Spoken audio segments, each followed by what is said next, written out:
गरीब कविता school uniform पहने, कंधे पर बस्ता टांगे, हाथों में रिजल्ट लिए अपने माता पिता के पास आती है, जो घर के बाहर मिट्टी के बर्तन बना रहे और बेच रहे थे।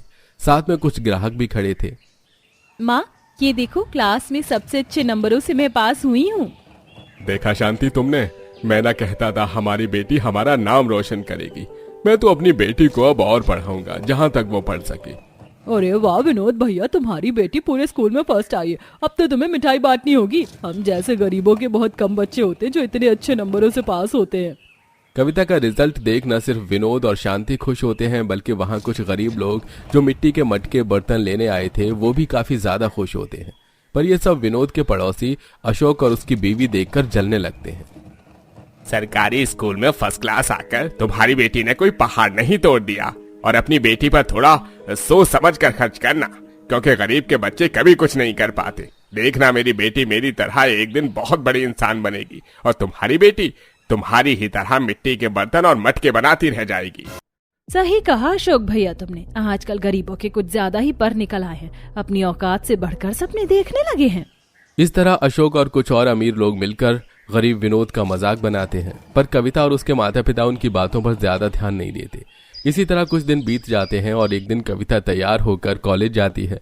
वो जैसे ही कॉलेज के दरवाजे पर पहुंचती है, उसके सामने एक महंगी कार आकर रुकती है और उसमें से बबीता नाम की एक लड़की निकलती है। ओए कविता, तुम इस कॉलेज के बाहर क्या कर रही हो? बबीता, मैंने भी तुम्हारी तरह इस कॉलेज में अपना एडमिशन लिया है। क्या? पर तुम्हें इस कॉलेज में एडमिशन मिला कैसे? जानती भी हो इस कॉलेज में एडमिशन करवाने के लिए मेरे माता पिता ने कितने पैसे खर्च करे। यहाँ सिर्फ अमीर लोग आते हैं पढ़ने, ना कि तुम जैसे गरीब। जरूरी नहीं बबीता, जो अमीर हो वही अच्छी कॉलेज में जाए। अच्छे नंबरों की भी बहुत अहमियत होती है, जिसकी वजह से मुझे स्कॉलरशिप मिली है और यहाँ मेरा एडमिशन हुआ है। इतना बोलकर कविता कॉलेज में चली जाती है। कविता को देख बबीता का खून खौल जाता है और इसी तरह कुछ दिन बीत जाते हैं और एक दिन। सुनिए जी, आज हमारी कविता इतनी लेट हो गई कि वो अपना लंच घर में ही भूल गई। आप जल्दी से जाकर उसका लंच दे दीजिए ना, वो अभी ज्यादा दूर नहीं गई होगी। अब विनोद जल्दी से लंच बॉक्स लेकर साइकिल से अपनी बेटी के पीछे जाता है, जो कि मेन रोड पर पहुंच चुकी थी।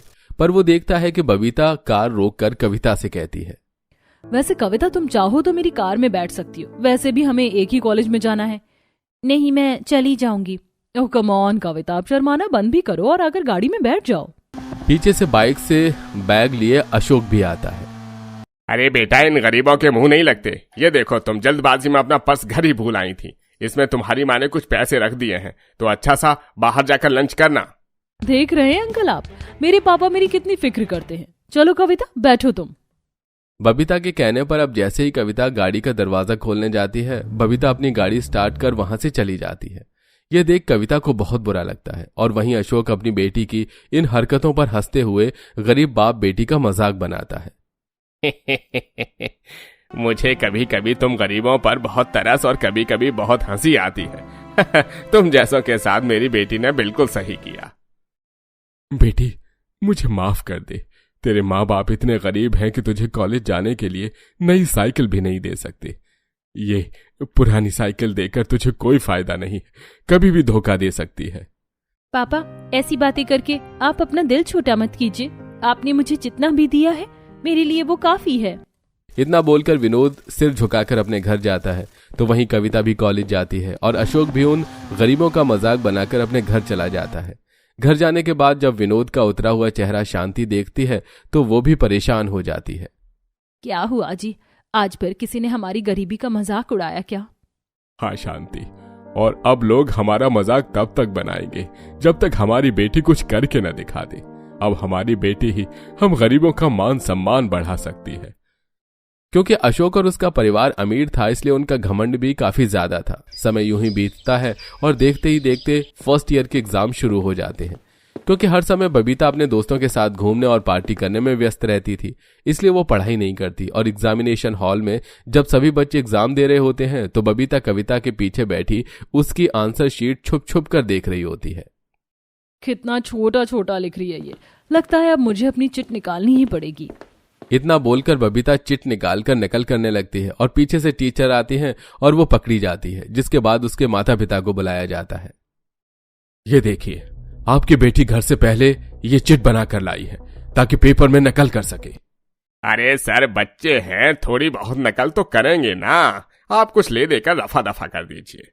और ये बात अपने तक ही रखिएगा, प्रिंसिपल तक ना पहुंचे, वरना मेरी बेटी का तो कॉलेज से नाम कटेगा ही कटेगा। पर आपकी नौकरी पर भी बात आ सकती है सर। आप जानते हैं ना हम कौन हैं। सही कहा मैडम, लक्ष्मी से बढ़कर और क्या ही चीज होगी। फिक्र मत कीजिए, इस बारे में किसी को पता नहीं चलेगा। पर बबीता, तुम अगली बार से नकल मत करना, वरना तुम्हें बचाना मुश्किल होगा। इस तरह उस दिन अशोक पैसे देकर अपनी बेटी के एग्जाम करवाता है और घर जाकर अपनी बेटी से कहता है, अरे उस गरीब की बेटी को देखो, आज तक ट्यूशन नहीं लिया फिर भी टॉप करती है। और एक तुम्हें देखो, अगर अब तुम पकड़ी गई तो मैं तुम्हें नहीं बचाने वाला, और कल से तुम शहर के सबसे बड़े इंस्टीट्यूट में जाओगी पढ़ाई करने। और अगर इस बार कम नंबर आए तो तुम्हारी हालत मैं कविता के जैसी कर दूंगा। अशोक अपनी बेटी को डांट कर वहां से चला जाता है, पर बबीता पर कोई असर नहीं पड़ता। तो वहीं विनोद अपनी बेटी के लिए एक इंस्टीट्यूट देखकर आता है। बेटा, मैं तेरे लिए एक ट्यूशन देख कर आया हूँ, तो कल से वहां चली जाना और अच्छे से पढ़ाई करना, ताकि पूरे कॉलेज में टॉप कर सको। पापा, मुझे किसी भी इंस्टीट्यूट की जरूरत नहीं है, मुझे सेल्फ स्टडी करना पसंद है। आप देखना, मैं पूरे कॉलेज में टॉप करूंगी, ये आपकी बेटी का आपसे वादा है। इतना बोलकर कविता किताब लेकर पढ़ने बैठ जाती है। समय यूं ही बीतता है और देखते देखते फाइनल ईयर एग्जाम शुरू हो जाते हैं। और इस बार भी कविता मन लगाकर पढ़ाई करती है और बहुत जल्द रिजल्ट का दिन भी आ जाता है। और उस दिन कॉलेज में सभी बच्चों के पेरेंट्स आते हैं। अरे 10 बज गए, जल्दी चलिए ना जी, हमें कॉलेज टाइम पर पहुंचना है। हाँ, मैंने साइकिल निकाल दी है, अब जल्दी से साइकिल पर बैठो। अरे भैया, आज अपनी बेटी के कॉलेज जा रहे हो, अगर खुद की गाड़ी नहीं है तो ऑटो से चले जाओ। आज के दिन भी साइकिल से जाकर अपने साथ साथ अपनी बेटी की भी क्यों इंसल्ट करवा रहे हो। इतना बोलकर घर के बाहर खड़ी ममता गरीब विनोद और शांति के ऊपर हंसने लगते हैं। पर वो लोग ममता की बातों का जवाब न देकर अपनी साइकिल पर बैठकर कॉलेज के लिए जाते हैं। और जैसे ही कॉलेज पहुंचते हैं तो दरवाजे पर खड़ा गार्ड उन्हें अंदर जाने से रोकने लगता है। अरे भाई साहब, कहाँ अंदर चले जा रहे हो? तुम जैसों के लिए यहाँ एंट्री नहीं है, यहाँ साइड हटो। तभी पीछे से गाड़ी का हॉर्न देते हुए और गाड़ी का विंडो खोलकर अशोक कहता है, अरे रास्ता छोड़ो गार्ड। हाँ, क्या बोला, सुनाई नहीं दिया? दरवाजा खोलो भाई। अब गार्ड दरवाजा खोलता है और अशोक अपनी गाड़ी लेकर अंदर चला जाता है और गार्ड दरवाजा बंद कर देता है। यह सब कुछ दरवाजे पर खड़ा विनोद देखकर बहुत दुखी होता है। तभी उसकी नजर अपनी बेटी पर पड़ती है और वो दरवाजे के बाहर से अपनी बेटी को आवाज देता है। और कविता गार्ड के पास जाकर गार्ड से कहती है, अंकल, उन्हें आने दीजिए, वो मेरे माता पिता हैं। माफ करना भाई साहब, मुझे पता नहीं था। आप आराम से जा सकते हैं अंदर। गार्ड अब दरवाजा खोलता है और विनोद अपनी बेटी और बीवी के साथ कॉलेज के अंदर जाता है, जहां वो कॉलेज को देख बहुत ही खुश होता है। कुछ देर बाद वो लोग एक बड़े से हॉल रूम में जाते हैं और जब गरीब विनोद अपनी बीवी के साथ चेयर पर बैठता है तो कुछ बड़े लोग आकर उन्हें वहां से हटा देते हैं। अरे तुम जैसों को इस कॉलेज में एंट्री कैसे मिल गई? साइड हटो यहाँ पर। हाँ, यहाँ स्टूडेंट्स के पेरेंट्स बैठेंगे, ना कि तुम जैसे गरीब लोग। जिस काम के लिए आए हो जाकर वो काम करो। चलिए जी, हम कहीं और चलते हैं। अंकल जी, सोच समझ कर बोलिए, मैं भी इस कॉलेज की स्टूडेंट हूँ और ये मेरे पेरेंट्स हैं। कोई बात नहीं माँ, आगे जगह नहीं है, आप मेरे साथ पीछे चलिए, हम सब पीछे खड़े हो जाएंगे। कविता अपने माता पिता के साथ सबसे पीछे जाकर खड़ी हो जाती है और जब हॉल में कुछ नौकर स्नैक्स लेकर पेरेंट्स के पास जाते हैं तो एक ड्रिंक शांति उठा लेती है। अरे ये क्या कर रही हो तुम? तुम्हें पता नहीं है ये स्नैक्स सिर्फ स्टूडेंट और उनके पेरेंट्स के लिए है। तुम जाकर अपना काम करो और इस ड्रिंक को यहीं रख दो। भाई साहब, हम नौकर नहीं है, हम यहाँ काम करने के लिए नहीं, अपनी बेटी के लिए आए हैं। आज रिजल्ट निकलेगा और फर्स्ट सेकंड थर्ड आने वालों को इनाम मिलेगा। हमें भी बुलाया गया है, तभी हम यहाँ पर आए हैं। अरे क्या हो गया है कॉलेज वालों को? कैसे कैसे बच्चों को एडमिशन देने लगे हैं आजकल। उस नौकर की यह बात सुनकर शांति और विनोद बहुत दुखी होते हैं, पर यह देख अशोक और ममता हंसने लगते हैं। कुछ ही देर में अनाउंसमेंट होती है और सेकंड थर्ड पर आए बच्चों के नाम लिए जाते हैं और टीचर कविता का नाम लेती है। तो पूरे स्कूल में टॉप करके जिस स्टूडेंट ने फर्स्ट पोजीशन हासिल की है वो है मिस कविता। कविता का नाम सुनकर वहां बैठे सभी लोग हैरान हो जाते हैं, तो वहीं शांति और विनोद काफी ज्यादा खुश होते हैं। अब स्टेज पर अपना रिजल्ट और मेडल लेने के लिए कविता अपने माता पिता के साथ स्टेज पर जाती है। मुझे आज ये कहते हुए बहुत अच्छा लग रहा है कि इतने सालों के बाद हमारे कॉलेज में एक गरीब माता पिता की बेटी ने टॉप किया है। तो आपको कैसा लग रहा है? आपकी बेटी ने पूरे कॉलेज में टॉप किया है। क्या आपको इस चीज की उम्मीद थी? सर, बहुत उम्मीद थी, पर हमने कभी सपने में भी नहीं सोचा था कि हमारी बेटी की वजह से हमें इस तरह से सम्मानित किया जाएगा। आज हम बहुत खुश हैं। हमारी बेटी ने हमारा अपना पूरा वादा किया और हमारा सपना भी। ये सब मैं अकेले नहीं, अपने माता पिता के बल पर कर पाई हूँ, इसलिए मेरे इस मेडल का श्रेय भी मेरे माता पिता को जाता है। ये सब देख अशोक और ममता का मुंह बंद हो जाता है और उनकी नजरें शर्म से झुक जाती हैं। अशोक घर जाकर विनोद और शांति से कभी नजरें नहीं मिला पाता, तो वहीं विनोद और शांति अपनी बेटी की वजह से पूरे गांव में सीना चौड़ा करके चलते हैं। ये भगवान, ये तड़का दाल बनाने में कितने बखेड़े हैं। ऊपर से अंगीठी से चिमनी जितना तेज धुआं उठ रहा है। भड़के मिजाज में पाखी मिट्टी के चूल्हे पर तड़का दाल बनाने में भिड़ी होती है। तभी खाने की मेज से जेठानी की आवाज आती है। अरे ओ देवरानी जी, आज की डेट में तड़का दाल तैयार हो जाएगा या नहीं? भूख के मारे चूहे पेट में खलबली मचा रहे हैं। जी, तड़का दाल लगभग तैयार है, अभी लाई। और पाखी भाभी, दाल में देगी मिर्च का तड़का लगा देना, उससे तीखापन आ जाएगा तो तड़का दाल का टेस्ट बढ़ जाएगा। जी, अच्छा ननद जी। गुस्से में बौखला कर पाखी पूरी बरनी की कश्मीरी लाल मिर्च डाल देते और अलग से देगी मिर्च का तड़का मारती है। असली तड़का तो अब लगा। अब जब मेरे महान ससुराल वाले ये तीखी मिर्ची से भरी दाल खाएंगे और सबके गुर्दे लाल होंगे तो बड़ा मजा आएगा। ये ससुराल की दाल तो बवाल बन गई है। आखिरकार पाखी इतने खुंदक के मिजाज में क्यों है? और क्या होगा जब ससुराल वाले मिर्चदार दाल खाएंगे? और क्यों बहू दाल बनाने में इतना बखेड़ा मचा रही है, जबकि दाल बनाना तो सबसे सिंपल है? तो चलिए देखते हैं। आई है शुभ घड़ी, आज बनी मैं बड़ी, कल तक घर की बहू थी अब हूँ जेठानी।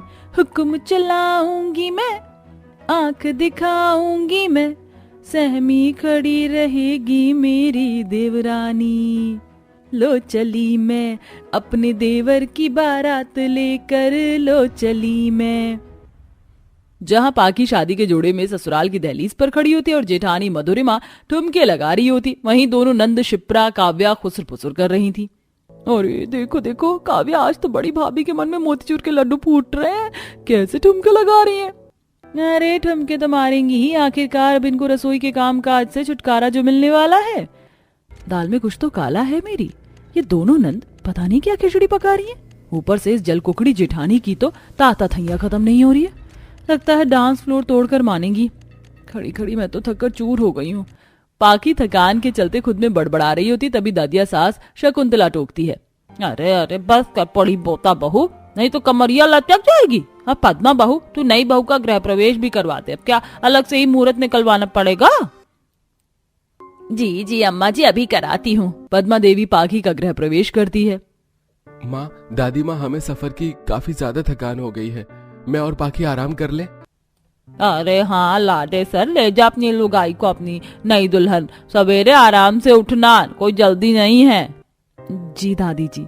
सब लोग अपने कमरे में चले जाते हैं। पाकी सुबह 5 बजे का अलार्म लगा देती है और टाइम से उठकर नहा धोकर रसोई में हाजिर हो जाती है।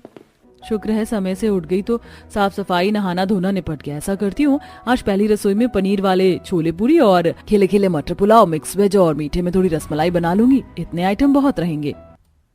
पाखी एक एक करके किचन के अंदर रखे कनस्तर और डिब्बे देखती है, जिसमें मसूर की दाल, चने की दाल, अरहर की दाल, छिलका दाल भरी पड़ी थी।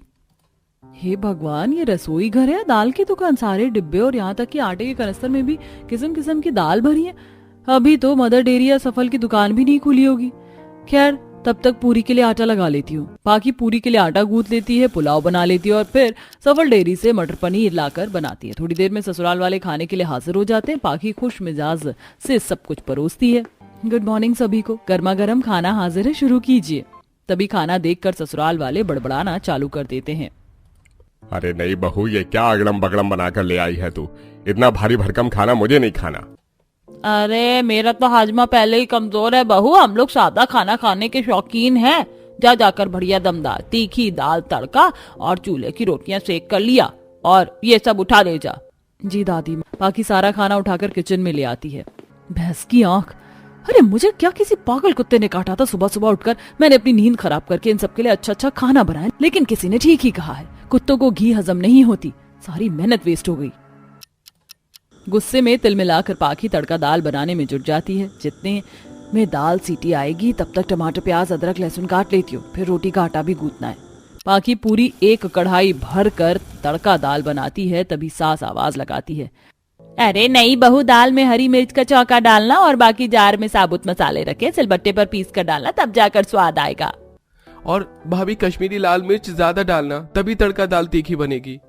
जी देवर जी, हाँ, मैंने तो जैसे होटल खोल रखा है ना, तीखी दाल खानी है और इतनी कूटकर कश्मीरी लाल मिर्च डालूंगी ना कि सबके कान से धुआं निकल जाएगा। दाल बनाकर पाखी चूल्हे की रोटी भी बनाती है, जिसमें धुएं से उसका सारा मेकअप और मस्कारा फैल जाता है। लो भाई लो, तड़का दाल हाजिर हो गया, खुशबू भी बड़ी जबरदस्त आ रही है, चलो खाओ। देखते ही देखते सब लोग तड़का दाल पर टूट पड़ते हैं और पूरी कढ़ाई चट हो जाती है। तभी दादिया सास जोरदार डकार मारती हैं। वाह नहीं दुल्हन, मिर्च मसाले के मामले में बड़ा ही पक्का हाथ पाया है। हाँ हप्सियों, सबने तो बस अपने पेट का ठेका लिया हुआ, इतनी सारी तड़का दाल रोटी बनाने में रेल तो मेरी बनी है। पाखी भाभी आप क्या लग रही हैं? अरे तुम दोनों ऐसे दांत क्यों फाड़ रही हो मुझे देखकर? भाभी खुद ही शीशे में जाकर देख लीजिए, आप पूरी की पूरी मंजुलिका लग रही है। पाखी जाकर खुद को शीशे में देखती है और फिर मुंह धोती है। थोड़ी देर में पाखी रात का खाना पूछने के लिए सास के पास जाती है। माँ जी, रात के खाने में क्या बनाना है बता दीजिए। अरे बहू, इसमें बताने जैसा क्या है, बढ़िया तीखी तड़का दाल और रोटी बना लो। फिर से तड़का दाल? सुबह ही तो तड़का दाल बनी थी माँ जी। देवरानी जी, हमारे घर में तो तीनों टाइम तीखा तड़का दाल ही बनता है, और अब तुम भी तीखा खाने की आदत डाल लो। पैर पटकते हुए पाखी रसोई घर में लौटकर दोबारा से तड़का दाल बनाती है। हे भगवान, सुबह की तीखी दाल खाने के चलते मेरे पेट में अभी तक गर्मी फूक रही है और इनको अभी भी तीखी तड़का दाल खानी है। कितने जीभ के चटोरे हैं। पाखी इस बार एक पाव से ज्यादा हरी मिर्च तड़का दाल में डाल देती है, साथ में कश्मीरी लाल मिर्च भी डालती है ताकि उसके ससुराल वाले तीखा खाना छोड़ दे। लेकिन उसका ये पैंतरा किसी काम नहीं बनता। अब बेचारी पाखी तीनों टाइम ससुराल में तीखी दाल बनाकर खाकर पक चुकी थी। अब तो मुझे इस तड़का दाल का नाम सुनकर ही बुखार लग जाता है। अरे जानवरों को भी बदल बदल कर चारा खिलाया जाता है। अरे कढ़ाई पनीर मलाई चाप नाम की चीज भी है, लेकिन इन सब के चटोरी जीभ को तो तड़का दाल की लत पड़ गई है।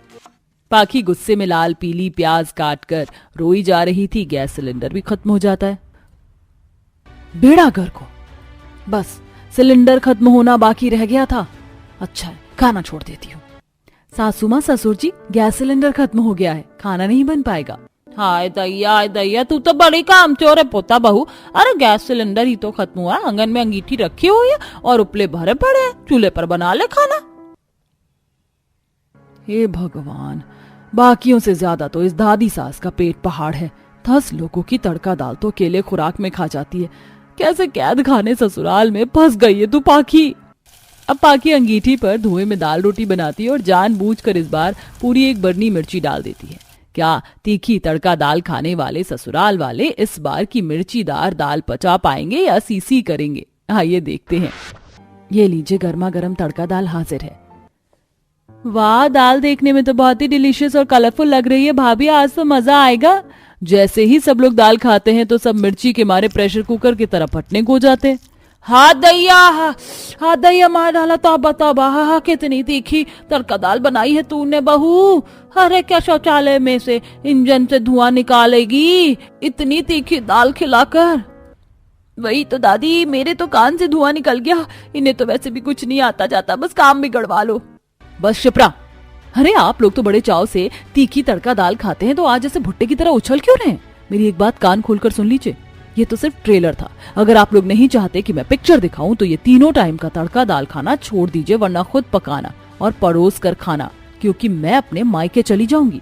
इस बार की रिकॉर्ड तोड़ देने वाली तड़का दाल खाकर तीखा तड़का दाल खाने के शौकीन ससुराल वाले कान पकड़ लेते हैं। वहीं बहू को भी 3 टाइम तीखा तड़का दाल बनाने से छुटकारा मिल जाता है।